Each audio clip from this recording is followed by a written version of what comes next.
Hello there. My name is Dr. John Coyne, professor of the course, and welcome to our next topic of classic conditioning. Yay! Okay, you might not be as excited as I am, but hey, it's a fun topic. So, classic conditioning is basic learning theory.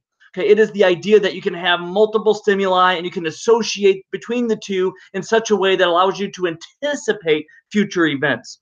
And one of the most classic examples of this is with Pavlov and his dog. Okay, and so this is in the textbook as well as, well, going to be part of our conversation. So let's go ahead and see this play out and how all this works.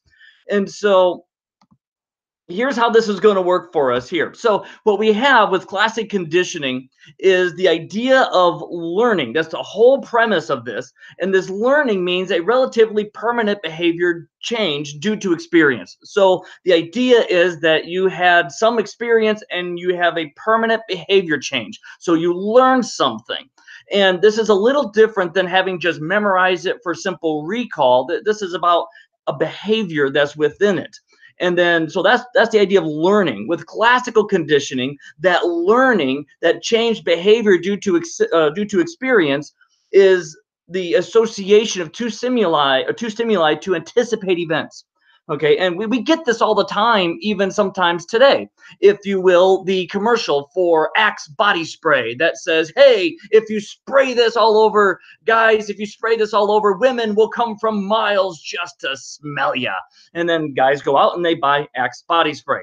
Or how people will watch the Super Bowl just for the commercials. Okay, these are associating different stimuli that is resulting in a behavior change. So here's how Pavlov worked this out. And so he used a dog, all right? And with this dog, he had food. This is the uncontrolled stimuli. And then salivating for food is the uncontrolled response, because this is a natural response to food. You see food, you go, oh, I'm hungry. Okay, kind of like how some of us might be with the issue of bacon. We just go, bacon, and we just love bacon. For some people, it might be, grandma's fresh out of the refrigerator pumpkin pie or whatever the case is. You just hear it and you just go, oh, I'm hungry. I want it now. Steak, ribs, barbecue sauce, whatever the case is. Or for some others, it might be lettuce or kale, whatever the case may be. So you hear it and you just respond to it, if you will, naturally, because you like it, you want it, you desire it. Right? So the food is just there and you have your response to it.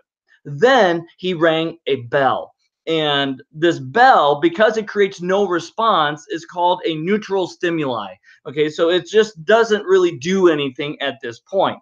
So what he ends up doing is he takes the bell and he adds food. So he says, here's food, and he rings the bell. And so the dog gives the unconditioned response. He salivates because of the food. All right. So he does this repeatedly. It's not like it's done once. Does it over and over and over again until eventually there's no food present, but the bell rings. So that bell ringing is the conditioned stimuli. All right. This is the condition now.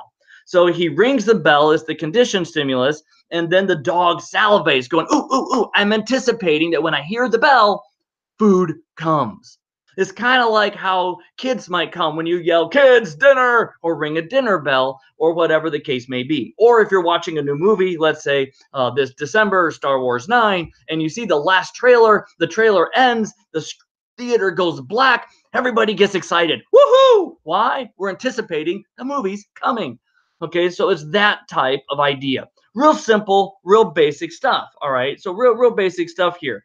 Now, the real kicker comes is we want to take this, if you will, beyond the dog.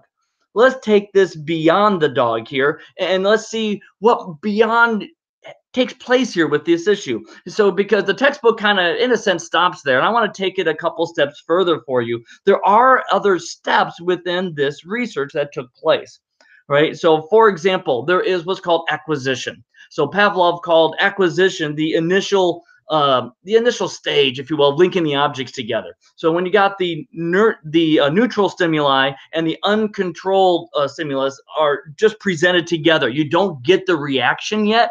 So this is called acquisition. When you're beginning to link the two objects together, this would be when he added the bell with the food for the first time. That would be an NS-UCS combination or acquisition. Another step that does take place within the experiment that he noted is something called extinction. And extinction is where there is actually a diminished response.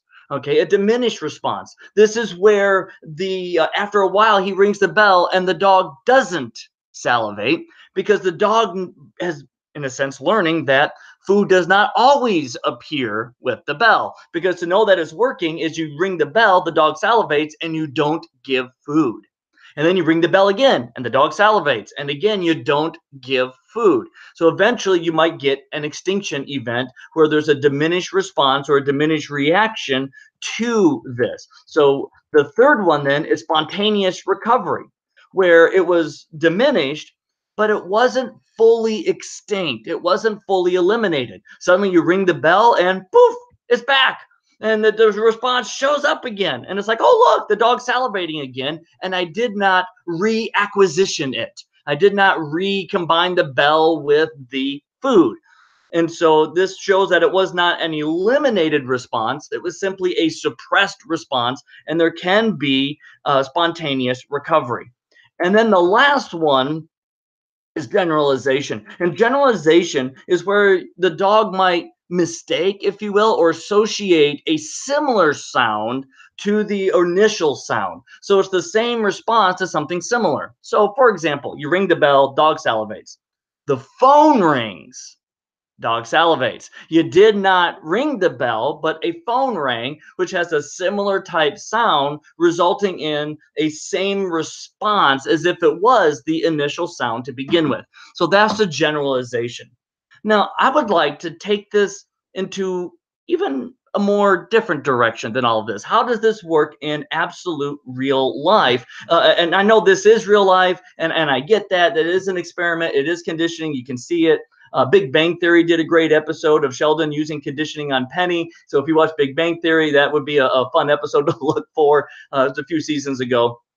But here's how this can look interestingly in real life. So there was a lady that I had for counseling one day, and she was trying to figure out what was happening with this one event that had occurred. And here's what happened. Her dad died, and she did not cry. She was sad, but working with the funeral and the arrangements and the plots and the brochures, the meal afterwards, graveside service, caskets, it was just, funerals are stressful, and you tend to get so stressed about that you don't grieve. And so she just never really grieved.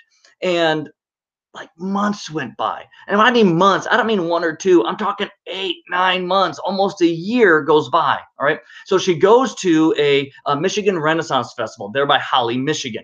And while she's at the Michigan Ren Fair, she walks by this one booth that's selling tobacco. And she smells this cherry wood tobacco, and she collapses. She falls to the ground, like almost just right down to the ground, and she's weeping. She's weeping and she's bawling, and she can't control herself. And it took her by surprise, took all her friends by surprise. It really kind of stopped the party. Okay, so she ended up going back to the hotel, and she would have a moment where she's fine and she'd think, oh, maybe I can go back to the festival, and then half hour later, right back to crying again. And it was just this constant repetitious of crying, and she couldn't figure out what it was, what was going on. So we talked about classical conditioning. Her dad would smoke a pipe, and his favorite tobacco was cherry wood tobacco. And so when she walked by, she smelt that, and that smelling brought about a history of life with her dad, the memories and the funeral and the death. And so came the entire emotional response that came with it. And so it's not that this is necessarily classic conditioning, but it is classic conditioning, because no one was trying to do an experiment to condition, but through time, that cherry wood tobacco and her dad became associated, so that when she went to a Renaissance festival, there was the generalization, the response, the stimuli of that tobacco brought about the response of grief, not the response of, I love my dad, but I miss my dad. So it took it a little bit of a different direction, but that just shows classic conditioning in everyday life. And we get that with trauma. Sometimes we will be in a relationship and somebody will say something that a past abusive friend or spouse said, and we'll associate all that emotion with it, and we'll respond as if we're being traumatized again. In counseling, I like to call it minefields or landmines, where you don't know they're there. Suddenly you step on it and it makes a big holy mess. And you got to try to pick up the pieces and rebuild and move forward. Where we have an event that reminds us of something and then we respond as if it just happened yesterday. And so that's a little glimpse at classic conditioning. Hope your week goes well. Be blessed.